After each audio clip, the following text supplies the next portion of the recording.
Nous sommes confrontés à une crise à l'intérieur des communes. Aujourd'hui, les maires se désespèrent d'avoir dans leur commune des familles qui arrivent, qui ne sont pas du tout intégrées, difficilement parfois intégrables, parce qu'on ne les met pas au bon endroit. Vous savez, les maires, ils connaissent très bien leur parc social, ils savent qu'il y a des difficultés dans certaines cages d'escalier, qu'il y a des difficultés dans certains immeubles en entier, et il ne faut pas rajouter des difficultés aux difficultés. Il ne faut pas rajouter, par exemple, de turbulents aux turbulents. C'est quelque chose d'extrêmement important dans l'équilibre territorial et l'équilibre de population d'une commune. Or, les maires n'ont plus leur mot à dire dans l'attribution des logements.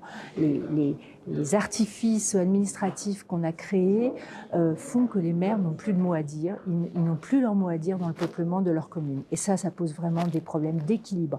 Bien sûr, les maires sont en capacité de prendre des cas difficiles, les maires sont en capacité de prendre des gens plus modestes. Ce n'est pas le sujet.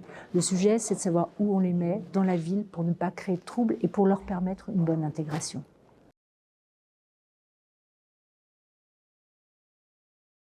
En réalité, aujourd'hui, le maire est un des acteurs de la commission d'attribution, mais il n'a pas la majorité des voix.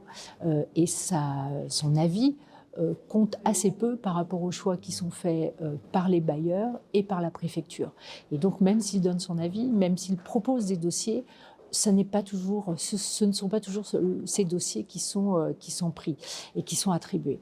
Demain, ce que l'on veut et ce que l'on a voté en fait ici au Sénat, c'est que le maire puisse avoir la majorité au sein de cette commission d'attribution des logements, qu'il soit le président de la commission d'attribution des logements et qu'il ait une voix prépondérante, c'est-à-dire que s'il refuse un dossier, qu'il en ait la capacité.